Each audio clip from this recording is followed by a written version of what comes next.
Vous savez, être marié à un étranger, c'est très difficile. En fait, les gens ne comprennent pas vraiment à quel point c'est difficile. Tout d'abord, il y a tellement d'éléments différents à considérer. Par exemple, les cultures sont différentes. Ça, déjà, c'est une bataille en soi.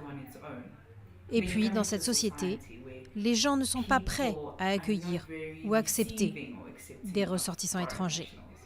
Donc souvent, on passe notre temps à se défendre d'être marié à un étranger et à défendre votre mari étranger d'être qui il est.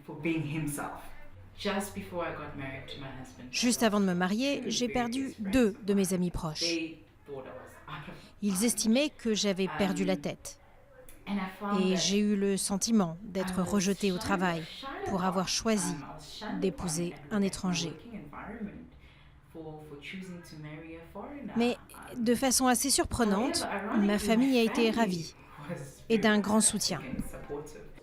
Ce qui se passe en coulisses et ce qu'ignorent les personnes qui ne vivent pas dans les bidonvilles ou dans les endroits où les réfugiés s'installent, c'est que les réfugiés, les demandeurs d'asile, les étrangers en général, sont souvent soumis à des actes arbitraires de violence, même des actes arbitraires de violence verbale ou de discrimination verbale, ou subissent des abus ainsi que des pillages. Les pillages sont très fréquents. Pour la plupart des Sud-Africains, comme vous le voyez, la majorité des étrangers sont les bienvenus dans le pays. Et en fait, ils font des affaires un peu partout.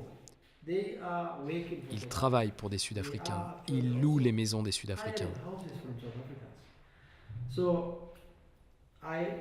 Donc on pourrait dire que le nombre de Sud-Africains qui apprécient les étrangers est beaucoup plus élevé que le nombre de ceux qui les rejettent.